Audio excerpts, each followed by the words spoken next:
अनमोल मोती कार्यक्रम में आपका स्वागत है। ओम शांति। ज्ञान मार्ग पर चलने वाले कई पुरुषार्थी देखते हैं और सोचते हैं कि दुनिया वालों को तो माया कुछ नहीं करती, कोई परीक्षा नहीं लेती। संसार में कहीं भी चले जाओ तो लोग चाहे कितने भी अंदर से दुखी हों, अशांत हों, चिंताओं से ग्रस्त हों, लेकिन वो फिर भी बाहरी तौर पर, संसारिक तौर पर हंसते गाते नज़र आते हैं। कई प्रकार के मनोरंजन करते हैं, कई प्रकार की टूरिज़्म करते हैं, स्थान स्थान पर जाते हैं, विचित्र चीज़ों को देखकर प्रसन्न रहते हैं। खाने पीने में भी उनको कोई कमी नहीं है, जहाँ चाहे जो चाहे खा लेते हैं। और आज की माया की दुनिया में रंग बिरंगे वस्त्रों की तो भरमार है, तो देखने में वो बहुत ही एक प्रकार का हंसता खेलता जीवन व्यतीत करते हुए दिखाई देते हैं। उनकी भेंट में जो कि पुरुषार्थ के मार्ग पर चलते हैं। पुरुषार्थ के मार्ग पर चलना शुरू करते ही अनेक प्रकार की बाधाएं आ जाती हैं, विघ्न आ जाते हैं, समस्याएं आ जाती हैं। तो व्यक्ति सोचता है ये क्या है। तो उस समय कभी कभी जैसे सूर्य के आगे बादल आ जाते हैं, तो टेम्परेरीली ही सही वो व्यक्ति कई बार सोचता है कि जिस मार्ग में मैं चल रहा हूँ वो मुश्किल है और सांसारिक तौर पे जीना सहज है, तो मैं मुश्किल मार्ग पर क्यों चलूँ। ऐसे में जब ऐन ऐसी परिस्थिति हो तो हमें रुक करके सोचना चाहिए, कुछ विचार करना चाहिए। पहली बात तो यह है कि चढ़ाई का रास्ता हमेशा मुश्किल होता है और उतरना बहुत आसान होता है। किसी पहाड़ी पर कोई कार चढ़ती है तो उसको अपना गियर भी ताकतवर लगाना पड़ता है और काफ़ी एक्सेलरेटर दबाना पड़ता है ताकि वो एक पर्याप्त स्पीड पर चढ़ाई चढ़ सके। फिर भी चढ़ाई पर चढ़ने में गति भी कम होती है, ताकत भी ज़्यादा लगती है। लेकिन जब कोई कार पहाड़ी से उतरती है तो वो तो पेट्रोल भी बंद कर देते हैं और केवल स्पीड को कम करने की कोशिश करते हैं ताकि बहुत तेज़ी से ना उतर जाए, यानी उतराई बहुत आसान होती है। इसी प्रकार से अगर हम देखें तो पैसे को कमाना मुश्किल होता है और पैसे को खर्च करना आसान होता है। व्यक्ति बहुत जल्दी से जितना धन चाहे वो खर्च कर सकता है, लेकिन उसी धन को कमाने में उसे समय भी लगता है, शक्ति भी लगती है, मेहनत भी करती है। इसी हिसाब से अगर आप देखेंगे कि अगर अच्छी तरह से सोचा जाए तो आज की दुनिया को माया की दुनिया कहा जाता है। इसको माया नगरी भी कहा जाता है। इसमें चकाचौंध बहुत है। अगर आप चकाचौंध में जाएंगे तो आपको लगेगा कि वाह ये कैसी दुनिया है। किसी भी नगर में चले जाएं, रात के वक्त जब बत्तियां जगती हैं तो सचमुच कि कैसी सुंदर नकली चकाचौंध दिखाई देती है। आकर्षण करने से के नए से नए तरीके निकाले जाते हैं और कोई व्यक्ति मान लीजिए किसी गांव से आता है या किसी कस्बे से आता है और वो किसी कॉस्मोपॉलिटन सिटी में, किसी बड़े शहर में आके चकाचौंध देखता है तो बहुत आकर्षित हो जाता है। कई लोग तो अपने गांव छोड़ कर नौकरी करने, मजदूरी करने स्लम एरिया में रहने को भी आ जाते हैं, क्योंकि उनको ये सिटी लाइफ का आकर्षण बहुत प्यारा लगता है। वो भूल जाते हैं कि सारी चकाचौंध नकली है। अपने गांव में फिर भी हर चीज़ असली मिल जाती है। आपको गाय का दूध मिल जाता है, खुली हवा मिल जाती है, कुएं का पानी मिल जाता है, और नगरों में तो पानी भी बिकता है। हवा के प्योरीफायर जगह जगह लगाए जाते हैं। स्टैटिस्टिक्स बताते हैं बड़े बड़े नगर तो गैस चैम्बर बन गए हैं। जिस प्रकार की हवा हमें सांस लेने के लिए मिलती है, जिस प्रकार का पानी हमें पीने के लिए मिलता है, जिस प्रकार का शोरगुल जिसको हम नॉइज़ लेवल कहते हैं, उसके अंदर हम अपना दिन रात गुजारते हैं, तो एक सामान्य व्यक्ति अपनी सामान्य शांति भी खो देता है। उसको पूरी तरह से नींद भी नहीं आती है। तो इसलिए एक होती है रावण की लंका की चकाचौंध, उसको सोने की लंका कहा जाता है, लेकिन वो सोना नकली है। और एक है भगवान की द्वारका, ये जिसको हम सतयुग कहते हैं, उसमें हर चीज़ असली है। लेकिन जब कोई व्यक्ति नकली का आदी हो जाए तो उसको नकली असली से ज़्यादा अच्छा लगता है और उसी में वो जीना चाहता है। आज आप देख लीजिए किसी महानगर में जो चीज़ भी मिलेगी उसका पैकेजिंग बहुत अच्छा होगा, बहुत अट्रैक्टिव तरह का बनाया होगा। अगर कहीं टमाटर का जूस मिल रहा है तो उसके बाहर इतने सुंदर फ्रेश टमाटो दिखाए जाएंगे, लिखा भी होगा फार्म फ्रेश टमाटो। अब उसके अंदर जूस कैसा है वो कोई गहराई से जाके देखेगा, उसको पता लग जाएगा। महानगरों में बड़े हर घर में रेफ्रिजरेटर होता है, हर चीज़ ठंडी ठंडी मिलती है, नॉर्मल टेम्परेचर से ठंडी मिलती है। कई घरों में तो आजकल डीप फ्रीज़र लगाए हुए हैं कि कोई चीज़ रख लो, महीनों के बाद आप उसको निकाल सकते हैं। वातानुकूल कमरे बनाए गए हैं। लेकिन आप गहराई से जाएंगे तो हर चीज़ नकली है।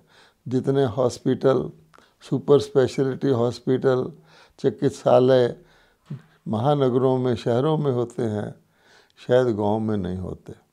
इस प्रकार से अगर हम देखें तो ये पाएंगे झूठी माया, झूठी काया, झूठा सब संसार आज की दुनिया के लिए कहा गया है। तो जो व्यक्ति या जो समाज, जो युग ऑलरेडी माया की जेल में है, या कंस की जेल में कहें या रावण की जेल में कहें, यानी जो ऑलरेडी अधीन हो चुका है, जो माया के सरेंडर हो चुका है, उसको माया को सताएगी। सांसारिक तौर पे आप देखेंगे कि लड़ाई कब शुरू होती है, किसके बीच में शुरू होती है।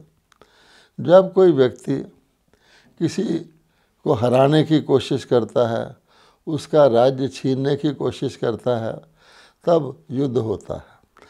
अगर वो जिसका राज्य छीनने की कोशिश करता है या जो छीनने की कोशिश करता है सरेंडर हो जाए, अर्थात उसके अधीन आ जाए, उसको कारागार में बंद कर ले या अपने कंट्रोल में कर ले, तो उसके साथ युद्ध का प्रश्न ही पैदा नहीं होता, क्योंकि सामना करने वाले के साथ युद्ध किया जाता है और सरेंडर होने के साथ ही युद्ध विराम हो जाता है।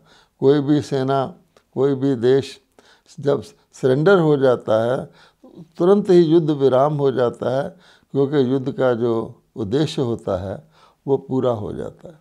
इसी प्रकार से हम देखते हैं स्टूडेंट पढ़ाई पढ़ते हैं। अब स्टूडेंट पढ़ाई पढ़ते हैं, जो पढ़ाई पढ़ते हैं उन्हीं के आगे परीक्षा आएगी। जो स्कूल या कॉलेज में दाखिल ही नहीं हुए उनके आगे तो परीक्षा नहीं आएगी, अर्थात इम्तिहान नहीं आएगा।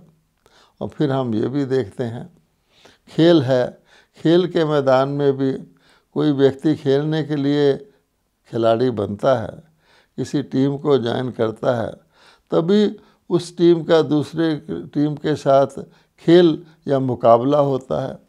कोई मल्ल युद्ध करते हैं, पहलवानी करते हैं, तो भी आप देखेंगे कि जब एक पहलवान दूसरे पहलवान को ललकारता है या अखाड़े के बीच में आता है, या यूँ कहें कोई बॉक्सर है रिंग के बीच में आता है, उसी के साथ तो बॉक्सिंग होती है। कभी वो किसी को चोट लगा देता है, कभी खा लेता है। जो रिंग के बाहर बैठे हुए तमाशाई हैं, जो खाली इस खेल को देख रहे हैं, उनको तो कोई मुक्का नहीं मारता है। इसलिए हमको ये समझ लेना चाहिए कि अगर आप स्वयं खुद अपने उन्नति के मार्ग पर खुद अग्रसर होते हैं, जिसको हम पुरुषार्थ कहते हैं, तब हमारे साथ अपोजिशन आती है, माया आपके सामना करती है। अगर कोई व्यक्ति उन्नति के मार्ग पर जाना ही नहीं चाहता तो फिर माया क्या करती है, उसको छोड़ देती है। बल्कि उसके पास जो कुछ होता है उसको भी पहले माया सरेंडर करवा लेती है। हमेशा शत्रु से उसके हथियार इत्यादि, उसकी जो भी शक्तियाँ होती हैं, यहाँ तक कि कोई 2 देशों में है तो उसका पासपोर्ट आदि रखवा लेते हैं। अब ये व्यक्ति ना वापस जा सकता है, भले हमारे देश में घूमे। इसलिए हर पुरुषार्थी को ये सोचना चाहिए कि जब ऐसी परिस्थिति आती है तो निराश ना हो जाए, हिम्मत ना हार दे, या कहीं युद्ध को छोड़कर ही भागने की ना सोचे। जैसे कोई परीक्षा आए, कोई विद्यार्थी ड्रॉप आउट हो जाते हैं, कई पढ़ना ही छोड़ देते हैं, इतना मुश्किल मार्ग है, इसको छोड़ो। तो भगवान कहते हैं वही घड़ी होती है व्यक्ति को संभलने की। दूसरी बात हम एक और देखते हैं कि पुरुषार्थी पुरुषार्थ के मार्ग पर चलना शुरू करता है और उसके आगे परीक्षा आती है, उसको वो आसानी से पार कर लेता है, क्योंकि यहाँ पर जो ज्ञान उसको मिलता है, जो विधियाँ बताई जाती हैं, जो धारणाएँ बताई जाती हैं, जो रोशनी दी जाती है, उसके आधार पर विजय प्राप्त करना मुश्किल नहीं होता। लेकिन जो ही व्यक्ति विजय प्राप्त करता है तो खुशी में आ जाता है, अलबेला हो जाता है, वो भूल जाता है कि मेरे अब दूसरी परीक्षा भी आनी है। इस कारण से चाहे कोई किसी क्लास में फर्स्ट नंबर में भी पास हो, फर्स्ट डिवीज़न में भी पास हो, बल्कि सारी क्लास में फर्स्ट भी आए। मान लीजिए उदाहरण के लिए कोई 8th क्लास का स्टूडेंट है, वो अपनी मेहनत से 8th क्लास में फर्स्ट आ जाता है। इसके बाद वो खुशी में आ जाता है, सब उसको मुबारक देते हैं, घर वाले उसकी पीठ थपथपाते हैं, तो वो इतना प्रसन्न हो जाता है कि ये भी भूल जाता है थोड़े समय के लिए कि अब मुझे 9th क्लास में जाना है। कई बच्चे ऐसे होते हैं, जब तक अगली क्लास का एडमिशन शुरू हो या अगली क्लास के लिए स्कूल कॉलेज खुले, वो खूब खेलने लग जाते हैं और सब कुछ भूल जाते हैं कि मैं एक स्टूडेंट हूँ।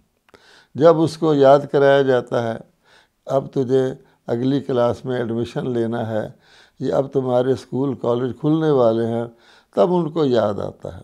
तो जो उनकी वो उमंग उत्साह था चढ़ाई की तरफ, पुरुषार्थ की तरफ, पढ़ाई की तरफ, कई बार उसके अंदर लापरवाही आ जाती है, प्रसन्नता के कारण अलबेलापन आ जाता है। तो नतीजा फिर क्या होता है कि अगली क्लास में फर्स्ट आने वाला स्टूडेंट अगर ये सोचे कि मैं 8th में फर्स्ट आया था और 8th की पढ़ाई उसके दिमाग में अच्छी तरह रहे भी, तो भी जो 9वीं क्लास की परीक्षा आएगी वो तो अलग होगी, वो थोड़े से ऊपर के स्तर की होगी। मोटे रूप से हम ये कहें कि 8th क्लास की स्टडी से आप 9th क्लास की परीक्षा नहीं दे सकते। और कोई दूसरा स्टूडेंट है जो 8th में 3rd डिवीज़न में ही पास हुआ था, वो सावधान हो जाता है, अच्छी तरह से एकाग्र होकर मन लगा के पढ़ाई करता है। वो हो सकता है कि 9th क्लास में वो आगे निकल जाए और जो 8th क्लास का फर्स्ट डिवीज़नर था वो पीछे हो जाए। इसी को पढ़ाई की उन्नति कहते हैं, और इसी को किसी भी प्रकार की जो रेस होती है उसके लिए कहा जाता है। किसी भी प्रकार का जो आमना सामना होता है, इन सब बातों पर ये नियम लागू होता है। जैसे आप मल्ल युद्ध देखते हैं जिसको रेसलिंग कहते हैं, उसमें भी जो दो पहलवानों की जोड़ी जो मैदान में आती है वो बराबर बराबर के होते हैं। कहा जाता है रुस्तम के साथ लड़ने के लिए सामने के लिए रुस्तम ही आता है। तो उसमें आप देखेंगे 1 नंबर की जोड़ी पहलवानों की होगी, 2 नंबर की होगी, फिर चैंपियन की होगी, लेकिन मुकाबले के होते हैं। जैसे पढ़ाई में भी ऐसे ही होता है, जैसे जैसे व्यक्ति की स्टडी ऊंची होती जाती है उसका पेपर भी उसी प्रकार से आता जाता है। और ये तो हो नहीं सकता कि कोई स्कूल के एग्ज़ामिनर 9th क्लास का पेपर 7th क्लास के स्टूडेंट्स को दे दें, ऐसा तो होता ही नहीं है। इसलिए याद रखना चाहिए कि अब तक मेरी जो प्रगति हुई उससे मुझे खुशी प्राप्त होती है, उससे मेरी हिम्मत बढ़ती है, लेकिन मुझे ये ध्यान रखना चाहिए, जैसे कहा जाता है सारा जीवन ही एक यात्रा है, सारा जीवन लाइफ लॉन्ग स्टडी है, सारा जीवन ही हम कुछ सीखते रहते हैं। तो हमें बीच में गैप नहीं लगाना चाहिए। जैसे आग जलाकर आप कोई दाल पकाते हैं तो लगातार वो आग जलती रहनी चाहिए, ना कि बीच में हम स्टोव बंद कर दें या गैस बंद कर दें फिर कहें दोबारा 1 मिनट के बाद फिर जलाएं, तो कहा जाता है वो दाल पथरा जाती है। बहुत मुश्किल हो जाता है उसको बराबर में लाना। या रेस हो रही है, कोई रेस के अंदर घोड़े दौड़ रहे हैं या व्यक्ति दौड़ रहे हैं या कोई कार चल रही है, बीच में अगर वो 20 सेकंड के लिए भी रुक जाए तो दोबारा से उसको चलने में दूसरों के साथ रेस करना मुश्किल लगती है, और उस मुश्किल के कारण निराशा आती है, क्योंकि सफलता जो है वो उमंग उत्साह को बढ़ाती है, और किसी भी प्रकार की असफलता जो है वो व्यक्ति को निराश करती है, उसकी नॉर्मल एनर्जी को भी काम में नहीं लाने देती। ये हम सब का अनुभव है। अब हम देखेंगे कि ये भी लोग महसूस कर रहे हैं कि जैसे जैसे का समय बीतता जाता है, जैसे जैसे ये दुनिया तमो प्रधान होती जाती है, तो माया जो है और ज़्यादा ताकतवर होती जाती है, उसके रूप भी बदलते जाते हैं और वो सूक्ष्म रूप भी इख्तियार करती जाती है ताकि कोई उसको पहचान ना सके। वो ये समझे ये माया का रास्ता अपनाने में, पुरुषार्थ का रास्ता छोड़ने में बहुत आसानी है, मेरा बहुत फ़ायदा है। इसके लिए माया प्रलोभन भी देती जाती है और प्रलोभन की मात्रा भी बढ़ाती जाती है, ताकि कोई भी व्यक्ति पुरुषार्थ के मार्ग पर चलता हुआ बीच में छोड़कर उसकी तरफ आ जाए।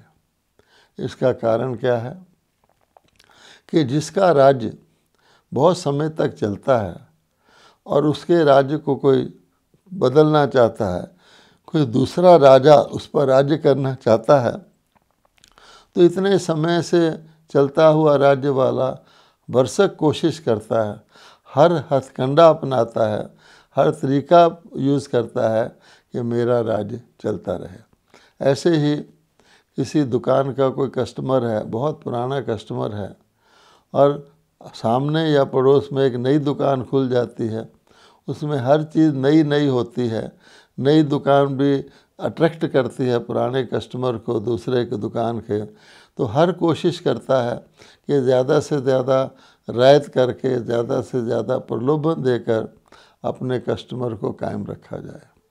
और एक ऐसी स्थिति भी आ जाती है जिसको हम कहते हैं क्लाइमैक्स सिचुएशन, कि जब वो देखते हैं कि मेरा कस्टमर दूसरी दुकान की ओर जा रहा है या मेरा राज्य जो है वो मेरे से छिना जा रहा है, तो फिर व्यक्ति पूरी कोशिश करता है कि जो कुछ भी हो सब कुछ देकर भी वो अपने राज्य को या अपने कस्टमर को रखे।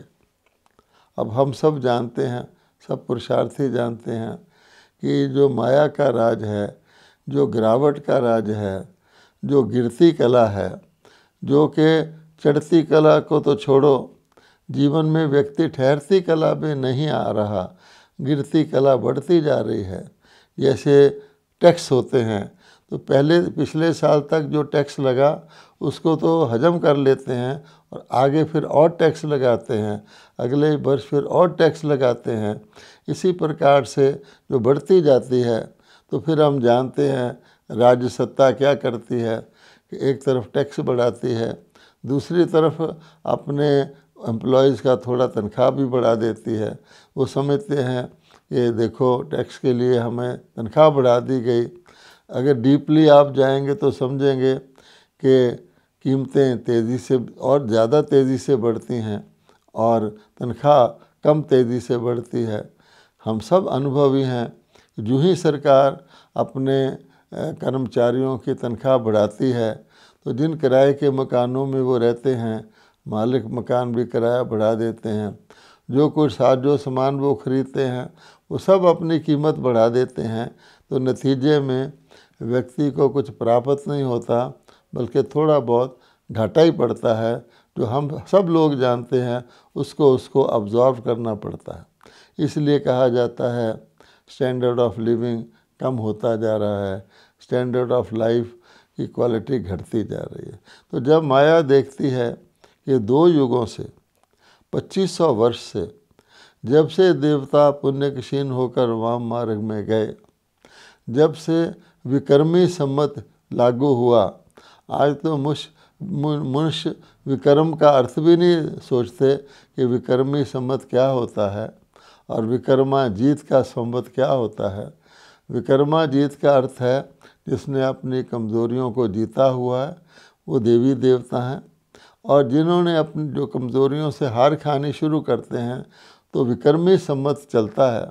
और हम सब जानते हैं आजकल विक्रमी सम्मत चल रहा है, अर्थात धीरे धीरे मनुष्य गिरती कला में आ रहे हैं। चाहे वो उनका चरित्र हो, चाहे उनके जीवन मूल्य हो, चाहे उनके संबंध हो, ये चीज़ हम अनुभव करते हैं। तो माया फिर क्या करती है, अधिक से अधिक प्रलोभन देती है। जितने प्रलोभन दे सकती है वो देती है। अगर इस बात को हम और गहराई से समझना चाहें तो हमारे आगे एक प्रत्यक्ष एग्जाम्पल होता है जो आजकल सरकारें चलती हैं। तो हम जानते हैं आजकल सरकारें जो चलती हैं, प्रजा का प्रजा पर राज्य होता है। वो दिन तो गए जब राजा का राज्य होता था तो राजा लाइफ लॉन्ग के लिए राजा होता था, पूरे जीवन के लिए राजा होता था। और उसके बाद जब शरीर छोड़ता था तो उसी का अपना राजकुमार वो राजा बनता था। डायनेस्टी की डायनेस्टी चलती थी। जैसे हम कहते हैं मुग़लों के ख़ानदान में कितनी पीढ़ी तक वो चला जब तक उसमें गिरावट आ गई। तो आज क्या हो गया है, आज तो हम जानते हैं प्रजा के राज्य में 5 साल की अवधि दी जाती है और उसके अंदर भी कभी कभी हम देखते हैं कि दूसरी अपोजिशन सरकार तोड़ने की कोशिश करती है। और फिर क्या होता है कि वो लोगों को प्रलोभन देते हैं, जिसको दूसरी पार्टी के मेंबर्स को, जिसको हम आया राम गया राम कहा करते थे, आजकल हम उनको दल बदलू कहते हैं। प्रलोभन दे करके एक साधारण विधायक को मिनिस्टर बना करके अपनी तरफ खींचते हैं ताकि हमारी मेजॉरिटी हो जाए। ये खेल हम रोज़ देखते हैं। इसी प्रकार से हम देखते हैं कि माया भी हर एक के साथ ऐसे कर रही है, क्योंकि हमारे अंदर सत्ता नहीं रही, सत्यता की सत्ता नहीं रही, स्वधर्म की अपने ऊपर कंट्रोल की सत्ता नहीं रही। लेकिन वो माया करती क्या है, एक बहुत बड़ा छलावा देती है। जैसे कहा जाता है, एक तो है जीवन में सच्ची उड़ती कला, कि व्यक्ति अपने पुरुषार्थ से उड़ती कला में जाता है। अर्थात उड़ती कला का अर्थ होता है कि उसके रास्ते में जो नॉर्मल जीवन की रुकावटें हैं उसको वो पार कर जाता है। जैसे हवाई जहाज़ के द्वारा आप पहाड़ों के ऊपर से भी गुजर जाते हैं, लेकिन अगर आप सड़क पे चलते हैं तो आप जानते हैं ट्रैफिक जैम भी होता है, रेड लाइट भी आती है, सामने से भी ट्रैफिक आता है, तो स्पीड उतनी नहीं हो सकती तेज़ से तेज़ गाड़ी की भी जितनी छोटे से छोटे हवाई जहाज़ की होती है। लेकिन इसको कहते हैं असली चढ़ती कला, और असली चढ़ती कला के हमारे यादगार हैं कि श्री कृष्ण को झूले में झूलते हुए दिखाया जाता है। ये भी एक आनंद खुशी के पुरुषार्थ भी कर रहे हैं, लेकिन अपनी प्राप्ति को देखते हुए, अपनी कमाई को देखते हुए कोई थकता नहीं है कोई पुरुषार्थी। अगर किसी पुरुषार्थी की कमाई होती रहे और थोड़ी थोड़ी बढ़ती रहे, जैसे गवर्नमेंट एम्प्लॉइज़ को इंक्रीमेंट मिलता है तो वो व्यक्ति या बोनस मिलता है तो और भी खुशी में आ जाता है, उसको कहते हैं सच्ची चढ़ती कला। लेकिन जिसको हम जैसे दल बदलू का एग्जाम्पल दे रहे हैं, एक व्यक्ति को दूसरी पार्टी वाले खींचकर मंत्री बना देते हैं ताकि वो अपनी पार्टी के नियमों मर्यादाओं का उल्लंघन करके हमारी तरफ आ जाए, उसका नतीजा क्या होता है? वो भी एक टेम्परेरी उड़ती कला है, लेकिन वो जैसे तूफ़ान होता है, तूफ़ान किसी को उड़ा के ले जाता है, उस समय तक तो वो लगता है मैं बहुत ऊंचा आ गया, फिर पटक देता है, फिर वो धरती पर वो व्यक्ति गिरता है क्योंकि उसकी उड़ती कला नहीं होती। हम सब देखते हैं कि जो व्यक्ति एक दल से दूसरे में जाते हैं, दूसरे से पहले में आते हैं, तो मनुष्यों का भी उनके अंदर, उनको वोट देने वालों का भी फेथ हट जाता है, इस व्यक्ति का कोई नियम मर्यादा नहीं है। तो इतिहास बताता है कि जिसने भी मर्यादा का उल्लंघन किया, माया उसको जेल में कर देती है। सीता जी का भी एग्जाम्पल यही दिया जाता है कि थोड़ा सा उन्होंने लक्ष्मण रेखा को क्रॉस किया तो रावण उनकी जेल में ले गया। ये एग्जाम्पल है।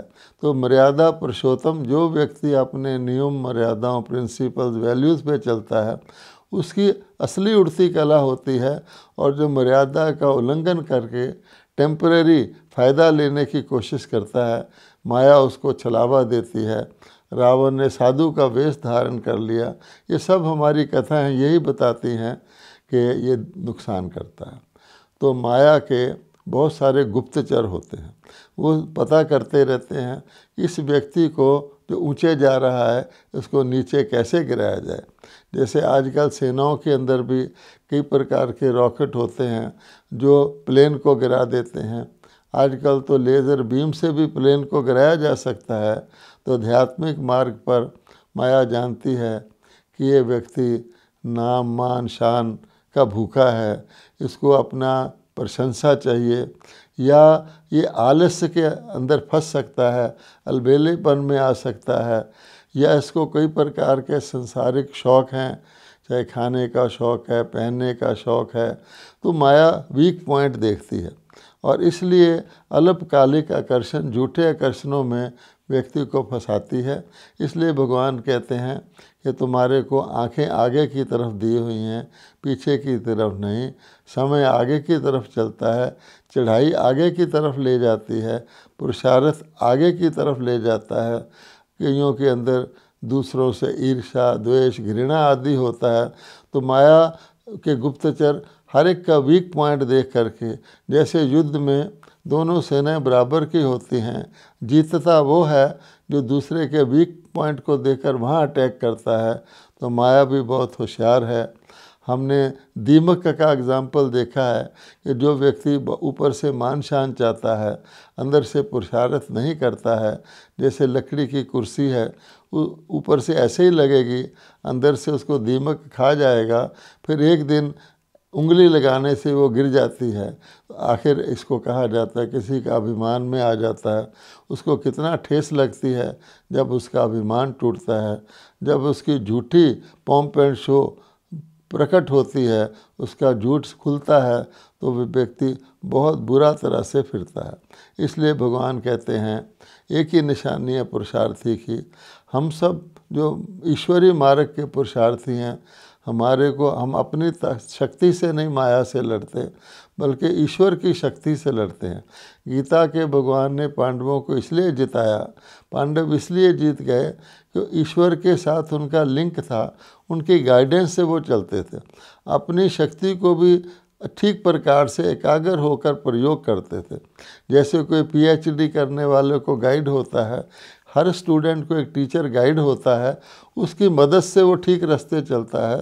तो हम पुरुषार्थियों को देखना चाहिए कि हमारी उन्नति का मार्ग है और हमारे साथ तो परमात्मा है। गीता के भगवान ने यही कहा है कि मेरे साथ संबंध रखोगे, मेरे साथ योग लगाओगे, मुझे निरंतर याद रखोगे, मुझे साथ रखोगे, तो हर एक परीक्षा, कोई बड़ी से बड़ी पहाड़ जैसी परीक्षा भी राई बन जाएगी, रुई बन जाएगी। वो आपको एक मिक्की माउस के खेल की तरह लगेगी और आपकी विजय निश्चित है।